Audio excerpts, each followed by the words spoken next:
po sa order ni OIC Secretary Dave Gomez. Kailan po kayo maghahain, ma'am, ng inyo pong courtesy resignation, attorney? Grabe naman tanong yan ay. Grabe naman tanong. Parang itong si Sir Ted Pailon, para gusto na yata umalis tong si Clearing.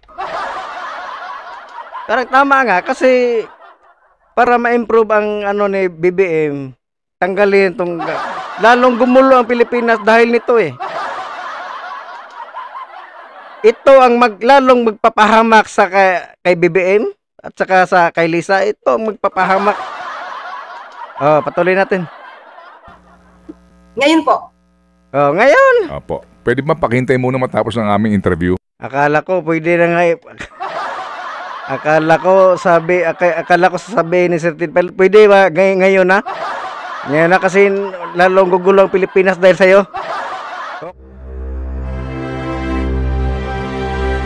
Grabe naman kung magtanong itong si Sir Ted Pailon, parang walang puso.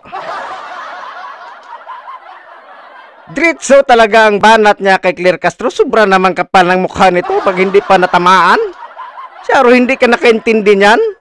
Panoorin nyo ito mga kababayan. Diretsahan ang tanong ni Sir Ted Pailon. Para bang, uy, Madam Claire Castro, umalis ka na dyan? Panoorin nyo kung anong reaksyon nyo dito sa tanong ni Sir Ted Pailon. Presidente, meron na ho ba siyang contingent? Buo na ba yung kanyang entourage, kumbaga po, na makakasama sa kanya pong biyahe? It's July 22nd po, ma'am? Yes, may makakasama po siya, pero di ko lang po alam kung may authority. Tingnan nyo mga reaksyon niya pa. Yung kanyang mga yung ganyan-ganyan, parang lutang ba? Di ba? Ako to give details on that. Mas maganda po siguro yung DFA po yung tanongin natin patungkol po sa biyahe. Opo. But definitely, ma'am, dito po kasama ang ating mga ang trade secretary, no? Itong mga punong abala dito po sa usapin ng tarif. Yes po. Okay. Ma'am, ito lang po, no? Ito ho ay uunahin ko lamang kasi kahapon po naglabas na kayo ng statement tungkol po dito sa napakaingay sa social media na sinasabi nga pong pangyayari sa Los Angeles. I hope you don't mind para lang ho direktamente makatugon kayo doon sa official statement ng office ni Senador Amy Marcos. Ma'am, ha? Babasahin ko lang po ito para po ang tugon po ninyo eksakto. Magot ka ng sakto, dito po sa kanyang statement na inilabas July 14, dito po sa mga sinasabing aligasyon, given the gravity of these allegations and the matter's undeniable public interest, I urge Malacanang to issue a comprehensive report on the circumstances of Mr. Tantoco's death. Ito po yung pagkamatay ni Ginoong Paulo Tantoco at kami po humihingi ng pangunawa sa kanyang pamilya sa pagtalakay po sa isyong ito kasi nga po ito ngayon ay nagkaroon na po ng usapin dahil sa statement na ito ni Binibining Marcos, including any involvement, direct or indirect, of the First Lady or other Philippine government officials.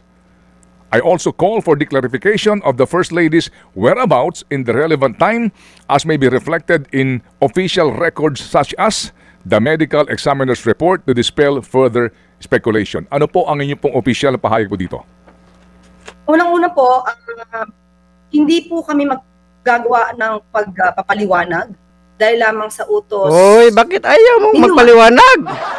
Kahapon po, binigay na po namin. Pero pag mga Duterte, ang dami mong detalye. Basta makapanira lang ng mga Duterte, ang daming detalye. Pero ngayon, bakit wala kang paliwanag? Kung hindi totoo yan. Uy, wag ganyan, Claire. Ang statement para po maliwanagan ang taong bayan dahil nga sa kumakalat na fake news na ito, disinformation. We owe it to the people para po yung mga tao po, ang taong bayan po ay makita kung sino ba yung nagsisinungaling at sino yung gumagawa-gawa lang ng kwento. So wala po kami obligasyon na mag-report kay ninuman. Obligasyon po namin na ipaalam ang katotohanan sa taong bayan. Opo. At ano po ang katotohanan po, ma'am, dito po na binabanggit po? Ano katotohanan? Yung pong pinalabas kasi na police report, digitally altered po yun. Na binabanggit pati yung pangalan nasabi? First Lady. Yung party po na yun, digitally altered po. Paano mo nasabi? Opo, opo. Digitally altered po ito. Meron ho ba kayong impormasyon kung sino ang may gawa nito? Oh, sino? Wala po kaming alam na Sino?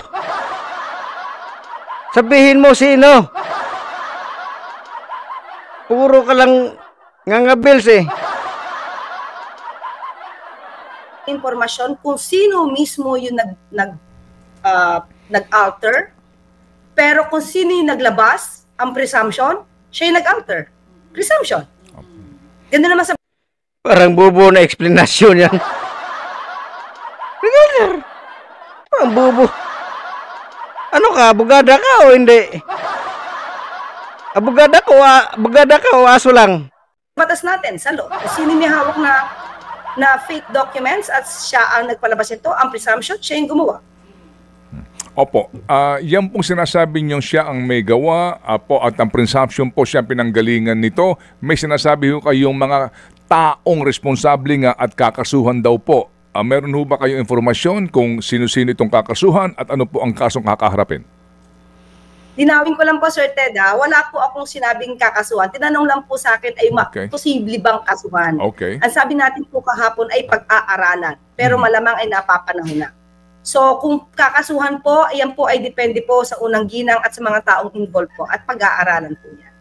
Si Katibinag, kasuhan nila. Para magkaalaman na ipatawag yan si Katibinag kasi si Katibinag sinabi niya na inaalok daw palakayan si Katibinag at saka kanyang anak.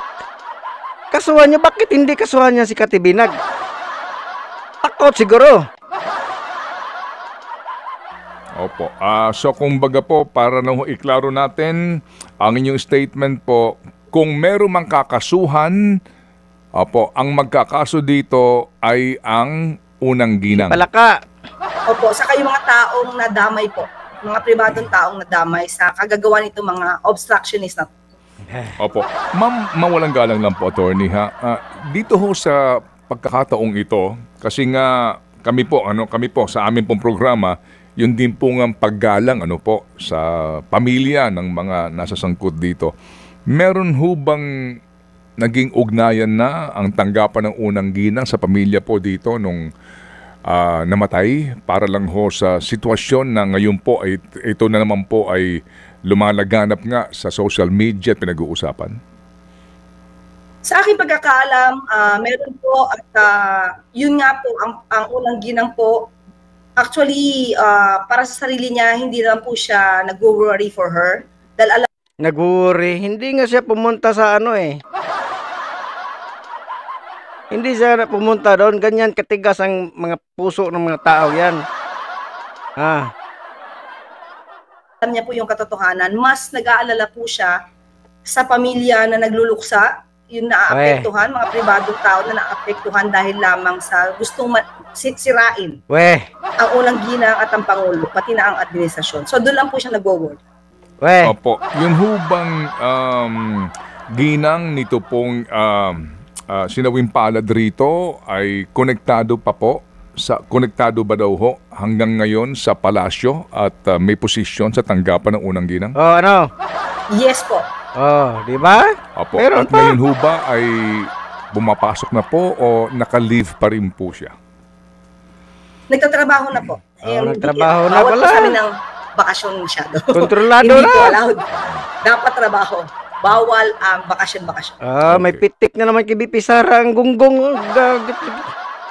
Sige po. Sa biyahe po ngayon ni Presidente Marcos sa Amerika, kasama po muli ang unang ginang? Hindi po. Okay, opo, sige. So, ma'am, dito po ngayon sa usapin po ng pinakahuling ratings ng ating Presidente SWS, ano po, no? At ito po ay sa buwan ng June. Ano po muna po ang sabi ni Presidente? Una-una po, syempre po natutuwa, pero ang sabi niya po sa amin ay kahit ano pa po ang numero ng mga survey, hindi po kasi siya maaapektuhan kung mababa, mataas. Weh. Siya po talaga ay tutok lamang po sa trabaho. So kung nakikita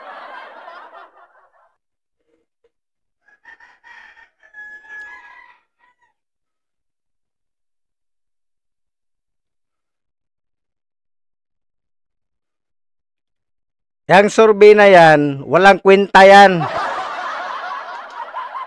Bayad na survey yan. Ang totoong umangat lang yan, si BP Sara lang. Yung iba, wala. Puro daya lang. Kita po ng taong bayan yung kanyang ginagawa, masaya po.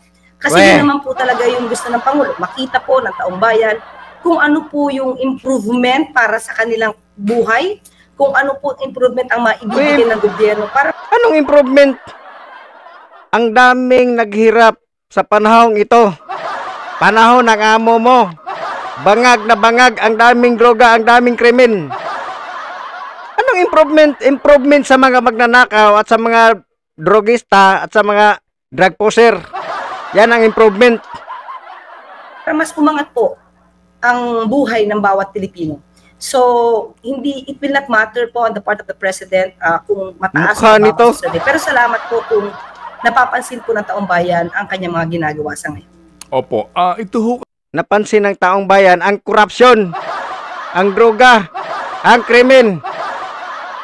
Kasing ratings issue na ito, bago pa itong pinakahuling result ng trust and approval ratings po ng SWS, pinag-uusapan na agad-agad ng iba, yung performance ng dating kalihim ng PCO na si Ginoong J. Ruiz, no?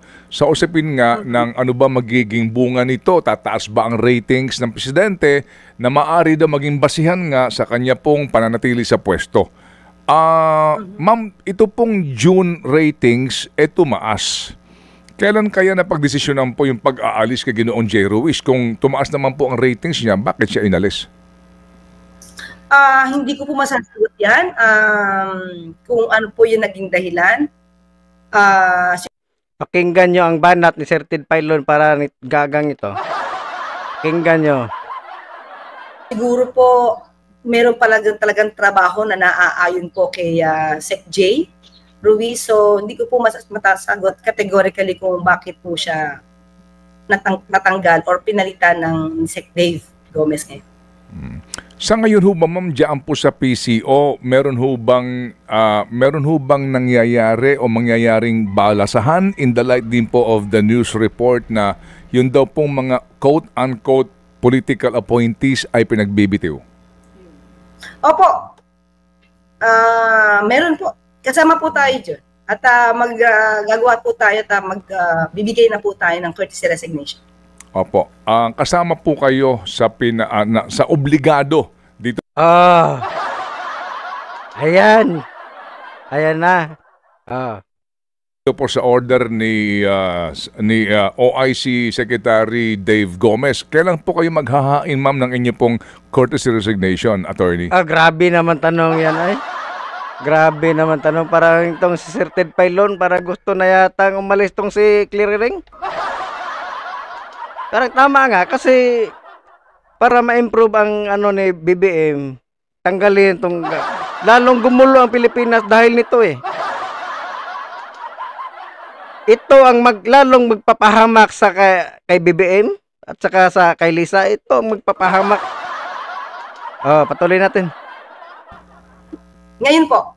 Ngayon. Opo. Pwede ba pakihintay muna matapos ng aming interview? Akala ko pwede na nga. Akala ko sasabihin ni Sir Ted Pailon, pwede ba ngayon na? Ngayon na kasi lalong gugulo ang Pilipinas dahil sa'yo. Okay dyan mga kababayan. Please comment below kung ano ang opinion nyo dito sa video natin.